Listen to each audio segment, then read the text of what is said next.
Hey everyone, this is episode 6 and today we are covering debouncing and throttling, two of the most asked topic in front-end interview. Trust me, if you understand this well, you will impress your interviewer instantly. Let's dive in. So first understand what is the problem, like why we need debouncing. Imagine you are typing a search bar and every keystroke one API call happened. That means 100 of requests in just few seconds. That's bad for performance, bad for user, and bad for your backend also. This is where debouncing and throttling come to rescue you. For an example here, as you can see, master in JS. When we search this one, how many network will happen just to search one book?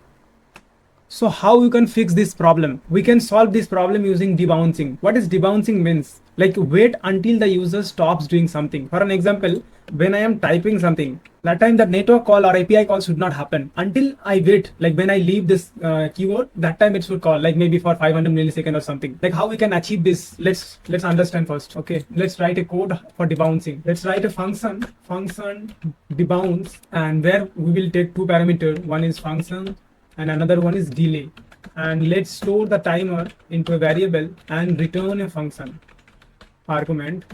And first we'll clear the timeout. If some timeout is already there, clear the timeout, and then we will store into the same set timeout into a variable set timeout.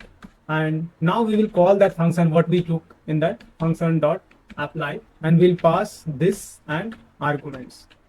And at the end we will give the delay, whatever delay we want, maybe 500 millisecond, maybe 1000 millisecond, or 5 seconds, whatever we want. This is what actually main debouncing code. What it was happening here, we are taking a function and delay, and we are storing that timer into a variable, and we are taking all the arguments. This is called rest parameter. This 3 dot means rest parameter. Now let's create a use case. What we will do is const handle search. We'll create a function called handle search, and debounce, this is where user query is, and we will console that console.log API call for, let's give it one. That's what it is.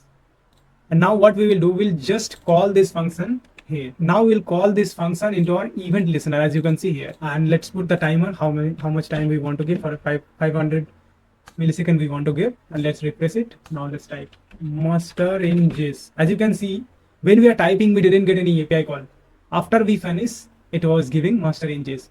Let's search something else. For an example, we want to search best book for React.js. See, this is how we can optimize our front end. Like instead of getting API call, like each keystroke, we can save here lots of server cost. I hope you understood now how debouncing is working. And like here we have a very simple search. There is nothing here. Very simple search for in HTML, and in JS we just write a debouncing and we just call it with the event listener. That's it. So now we will move into next part, that is throttling. What is throttling? Throttling is slightly different. Instead of waiting until the user stops, we allow the function to run, but only once in a fixed time interval. Let's write a throttling code for it. Let's comment this one, and function throttle. Here same thing, we will take one function and we'll delay how much delay we want, and we will store that last call. When last call happened, we'll keep it as a 0, and we will return a function as same. We will take all the arguments, whatever arguments we need, whatever arguments user pass. Const will take the current time using date.now. If now and the last call is greater than or equal to delay, whatever delay we have, then assign the last call equal to now and call that function dot apply this and argument. Whatever argument we receive, we just pass that argument into that function. That's it. Now we will use this throttle function wherever we need.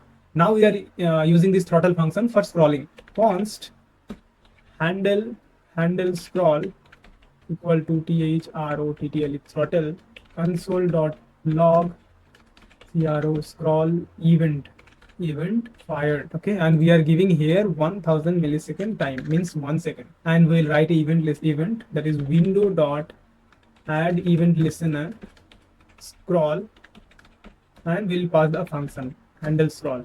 That's it. Now what it will actually happen, whenever we're trying to scroll, as you can see here, whenever we are trying to scroll, each 1 second only we are getting that. Let's clear this one and check again. See, whenever we are scrolling, each 1 second only we are getting. Now if we'll remove this throttling code, what it will happen, let's see. Instead of calling this function, what we will do is console.log without throttle, without throttle. When we are scrolling, if you see how many network call happened, see what is the difference between with throttle and without throttle. Here there is another use case was there, that is window dot add event listener, and we will give that is resize. We will give that is resize. When user want to resize, handle scroll resize event fired. Let's comment this one and let's try to do. See, when we are resizing, each 1 second only our network is fired. If tomorrow we need each 5 seconds, it should fire. So it will fire each 5 seconds only. When we will scroll, next will be each 5 seconds. If you see after 5 seconds only second network will happen. So quick comparison is debouncing wait until the user is done, and throttle allow every fixed time. For an example, in 5 seconds we want to call once only. Within 5 seconds it will not call. For an example, there is a book now button was there, right? And we want to add throttle there. User is clicking every second. So it will call again and again, like the order will be booked each and every second. So there also we can apply throttle. So practice writing these functions yourself. Interviewer often ask you to implement debounce and throttle from scratch. If you found this helpful, don't forget to like, share and subscribe. We will see you in the next episode.